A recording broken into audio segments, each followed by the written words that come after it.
Pues continuamos aquí en IMás Deportes en este martes 21 de noviembre con el topic semanal, un topic que se titula, atención al nombre, Evolución práctica desde la terapia de aceptación y compromiso. Para hablar de todo eso, Tato Jiménez este martes viene acompañado de una compañera de trabajo, nunca mejor dicho, valga la redundancia, es Alicia Calahorra. Bienvenida a IMás Deportes, ¿cómo estamos? Hola, Julián. ¿Qué Pues tal? muy bien, Cuéntame, encantada. ¿a qué te dedicas? Soy psicóloga sanitaria y tengo una empresa de formación para psicólogos y aparte trabajo colaborando ya desde hace varios años con Tato, realizando intervenciones tanto a nivel grupal en el equipo como también a nivel táctico y a nivel de entrenamiento de habilidades y capacidades para conseguir que el entrenador pueda transmitir ese tipo de habilidades y destrezas en los jugadores. Es una de las cosas que está más de moda, Tato, meter también psicología en el fútbol, ¿no? Sí, cada vez las variables psicológicas van comiendo terreno a las variables físicas, como ya hemos hablado también en alguna otra ocasión. Y bueno, cada vez los entrenadores, en este caso la gente que está manejando grupos, se apoya en psicólogos.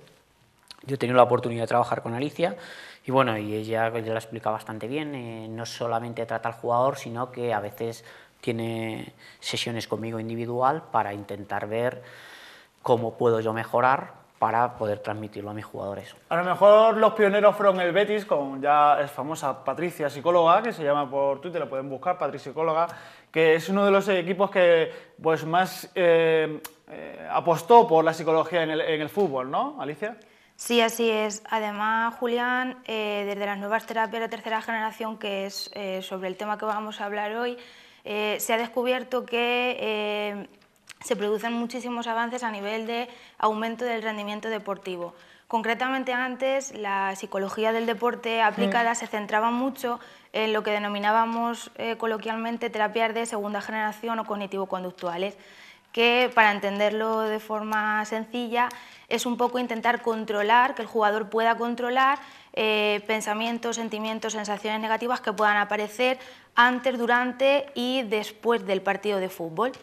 Entonces, ¿cómo se conseguía esto? Seguro que has escuchado hablar de técnicas de relajación, de autoverbalizaciones que el propio jugador se da a sí mismo para fomentar y conseguir que su desempeño a nivel deportivo sea más óptimo, pero vamos a ver cómo este tipo de terapias que antes se aplicaban, como te digo, bueno, y que se siguen desarrollando y se siguen aplicando en el ámbito deportivo, están siendo, por así decirlo, un poco relegadas por las terapias de tercera generación gracias a los cambios que observamos. Terapia de tercera generación, aceptación y compromiso, mindfulness, que es estar totalmente consciente de lo que hacemos, Alicia. Porque según los estudios, tú estás haciendo, por ejemplo, yo estoy escribiendo, pero no estoy totalmente concentrado en escribir. Pues lo mismo pasa en el fútbol, a lo mejor, ¿no, Alicia? Así es. De hecho, quería poneros un pequeño ejemplo y que vosotros me comentarais si un jugador, para que podamos ver el ejemplo, que desempeña una mala ejecución en un partido y experimenta sensaciones, pensamientos, sentimientos de ansiedad y de miedo, ¿cómo creéis que podría controlar esos pensamientos, sentimientos y sensaciones en el próximo partido? ¿Creéis que sería posible que pudiera controlarlos? Te diría, no en el próximo partido, sino en la próxima jugada, ¿no? En la próxima, olvidarse, ¿no? ¿No? ¿Olvidarse? ¿Tato? Bueno, Tato es que viene, claro, viene ya con la lección aprendida, o sea, que ya viene... Vamos a ver, voy a situar un poco, voy a contextualizar lo que dice Alicia. Realmente lo que ella nos viene a decir, si un jugador, después de que tiene una mala sensación de un partido, puede o no puede estar recuperado para afrontar el próximo, no de manera inmediata. Es decir, un jugador ha cometido, por ejemplo, un grave error, ese grave error ha conseguido que su equipo no gane, es decir, que pierda, y entonces él tenga la responsabilidad de que el equipo ha perdido por él. Es decir, su pregunta que nos hace a nosotros es si ese jugador estaría recuperado o no para el próximo partido, y si no estaría, ¿qué podríamos hacer para que ese jugador pudiese estar apto al 100% de cara al otro, o el máximo posible? ¿Qué harías tú? Pues bueno, responde, no te vayas por cero dudas, responde, mójate. Bueno, vamos a mojarnos un poco. Yo realmente, ya sabes, mi manera de trabajar, yo no hago las charlas personificando, es decir, yo intentaría hablar sobre el concepto de manera global, intentaría decirle que en un equipo no gana ni se pierde por una acción aislada, es por el conjunto de muchas cosas, que hemos tenido 90 minutos para poder ganar el partido, pero bueno, que lo que tenemos que hacer es que cuando estemos en situaciones similares, pues intentar que no sucedan. Y luego, aparte de él, pues yo le pondría en situaciones tipo modelo para que él las aprenda y no las vuelva a reproducir.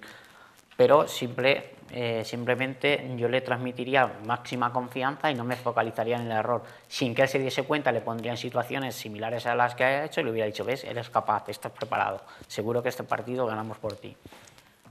Claro, yo lo que iba a comentar es que a nivel psicológico antes sí que se trabajaba directamente intentando controlar esto, porque se entendía que un óptimo nivel de rendimiento deportivo se entiende por la eliminación de los síntomas negativos y por la potenciación de los pensamientos y sentimientos positivos. Pero la terapia de aceptación y compromiso y el mindfulness, que son terapias nuevas, concretamente no se centran en controlar. En este caso, en el partido siguiente, nosotros no intentaríamos que el jugador controlara ese nivel de miedo o ese nivel de ansiedad fruto del recuerdo, o incluso, como has dicho tú, en la próxima jugada es muy posible que le interfiera. ¿Cómo le puede interferir? Directamente. En este caso puede unirse más tarde a las jugadas de ataque o puede no presionar suficientemente a los defensas, es decir, va a interferir en distintas conductas posteriormente. Nosotros con la terapia de aceptación y compromiso y con el mindfulness en ningún momento intentamos que la persona controle, porque vosotros sois capaces de estar controlando constantemente pensamientos o sentimientos o sensaciones. Es imposible, son eventos privados o eventos internos que surgen automáticamente, nosotros no podemos controlarlos. Entonces, ¿qué se observa? Que a largo plazo no son estrategias eficaces. ¿Qué sería más fácil? Conseguir que el miedo y la ansiedad dejen de resultar nocivos para esa persona. Si dejan de resultar peligrosos, esa persona no va a seguir experimentándolos cuando aparezca, sino que simplemente ya está habituado a ellos y de esa forma va a poder responder de una forma eficaz al partido.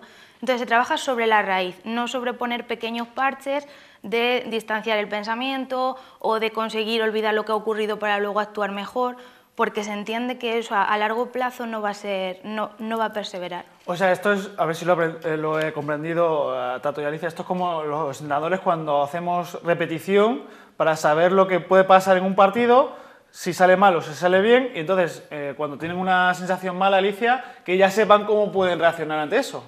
Realmente es que se habitúen a esa sensación mala. Si tú te habitúas a un estímulo que para ti es peligroso, deja de resultar peligroso. Eso es.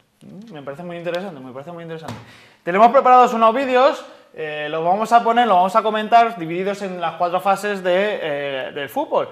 Ofensivo y tanto defensivo. De defensa, ataque y las transiciones, tanto ofensiva y defensiva como defensiva y ofensiva. Lo vamos a poner, vamos a empezar por el ataque. Una jugada de hace 2 semanas aproximadamente del Unión Adarve, el equipo del barrio de Pilar de Madrid. Tato. Pues sí, es una jugada que representa el modelo de fútbol que Analiza ha elaborado. Como podéis ver, todos los jugadores toman buenas decisiones, persevera a tener el balón, es su modelo de juego, lo han llevado a su máximo esplendor y fruto de ello vamos a poder ver cómo a través de la relación del balón, a través del pase, conseguimos, en este caso consigue la Adarve meter un gol. Aquí lo vamos a ver. También tiene muchas acciones que le salen bien, claro, porque como en esta jugada, que hace un caño el jugador, pero claro. Pero es la confianza que tiene el jugador, fruto de ello ya tiene una salida muy limpia, el jugador se empieza a crecer, confía en ello y al final se atreve a hacer cosas que normalmente no se atrevería a hacer. Alicia. Así es, realmente se observa que el conjunto de conductas que el Adarve manifiesta son muy óptimas, puesto que se observa que el nivel de concentración y el foco en la conducta que tienen que llevar a cabo es muy eficaz. Entonces, ¿cómo conseguiríamos, por ejemplo, potenciar que este tipo de conductas y que este tipo de ejecuciones bastante perfectas se puedan llevar a cabo y se puedan generalizar en distintos partidos? Desde la terapia de aceptación y compromiso y mindfulness, uno de los principales puntos sería el entrenamiento en mindfulness, que como bien has mencionado es conciencia plena. Lo que hacemos es entrenar a la persona en el momento presente para que sea capaz de vivir completamente y experimentar esas experiencias justo en el momento en el que se están produciendo. ¿Por qué? Porque lo que nos interesa es precisamente que ese tipo de conductas se vuelva a producir. Además, analizaríamos con los jugadores en conjunto, puesto que todos han sido partícipes de esas conductas eficaces, qué pensamientos, sentimientos, sensaciones han podido aparecer, que podrían haber interferido en la jugada, pero no lo han hecho porque han seguido focalizados en el partido y han seguido focalizados en la jugada para conseguir reforzar aún más esas conductas y nada, básicamente seguir encaminándole hacia sus valores respecto a ese rendimiento deportivo que en esta ocasión se está llevando a cabo perfectamente. Me surgen preguntas, luego las haré a los dos, pero continuamos. Pasamos a la transición ataque-defensa en el partido de la jornada número 8 entre Villarrubia y el Club Deportivo Villacañas. Bueno, pues es una jugada muy típica que arriesga en demasía, en este caso Seoane, lo conozco bien, estaba presente, por eso hemos elegido esta etapa. Ahí lo podemos ver, cómo arriesga demasiado cuando tiene una salida más fácil por el otro lado y pudiera haber descargado el juego al lado más débil. Bueno, aquí tiene suerte el Villarrubia, le hacen una transición, no acaba en gol, pero es una acción manifiesta de gol, por lo tanto creo que hemos obviado fútbol con F, que es hacerlo fácil. En este caso hemos querido ya meter el balón al lado donde más hombres había, por lo tanto el riesgo es muy alto. Alicia. Como comenta Tato, el jugador del Villarrubia, en lugar de realizar una conducta sencilla, simplemente de estar concentrado y focalizado en el momento presente, lo que está haciendo es, primero, desaprovechar una ocasión que puede ser de ventaja para su equipo y, en segundo lugar, y a la vez, está produciendo una situación de peligro provocada por el equipo contrario. ¿Qué ocurre? En esta situación, lo que nosotros abordaríamos posteriormente con el jugador sería principalmente que eventos internos, que pensamientos en este caso han aparecido en ese momento. Puede ser simplemente que el hecho de cometer ese error a él le haya producido sensación de apatía o sentimiento de malestar o simplemente pensamientos de no voy a ser capaz de continuar. Voy más allá. ¿Y si en ese momento el jugador decide que era lo más fácil hacer esa jugada?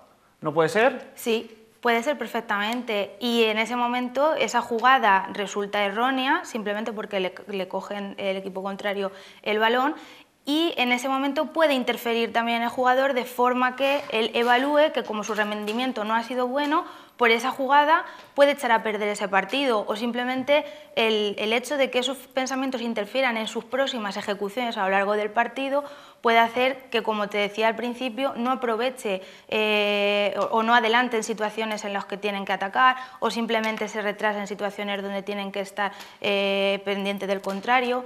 Es decir, ya puede interferir, por así decirlo, en la ejecución global del partido, porque, como sabéis, en un equipo la ejecución de un único jugador puede interferir perfectamente en la ejecución global, y esas consecuencias aparte se pueden contagiar también en el resto del equipo, y es súper fácil que ocurra. Lo digo, mister, porque poniéndome en la piel de Bermúdez, en ese momento cuando pierde Seoane el balón y le crean una oportunidad, la indicación del míster sería: Seoane, juega fácil, juega al otro lado. Pero a lo mejor Seoane dice: míster, es que yo pensaba que eso era lo fácil. ¿No? Voy a hacer una concreción desde el punto de vista táctico. Lo más fácil en el fútbol es buscar al hombre que está demarcado y que no tiene oponente, porque puede darle continuidad al juego. Eso era lo que buscaba. Puedes darle continuidad al juego. Si tienes un oponente marcado y otro no, la decisión no puede ser correcta, porque máxime ahora tenemos el resultado: has perdido el balón y has evitado progresar en el juego de ataque cuando había un hombre solo para recibir y poder progresar en el juego. Eso era lo que buscaba, porque algunas veces lo fácil para un jugador y un entrenador, claro, el jugador está metido de lleno en la acción, pero un entrenador lo ve desde, o un aficionado o un compañero lo ve desde el otro lado y a lo mejor no se da cuenta. Pasamos a otra parte del juego, a la defensa, míster. Jornada, en el resumen del Socuellamos Almagro. Pues bueno, yo me gusta que el defensa defienda y que el defensa marque. Dejas libertad, te olvidas del balón y vas corriendo tras el balón. O sea, digamos, el móvil lo pierdes de referencia. Es un error, para mí es un error grave que se comete en defensa. Aquí se puede ver más despacio, vas de espaldas, te pilla adelantado, las marcas no estás bien situado.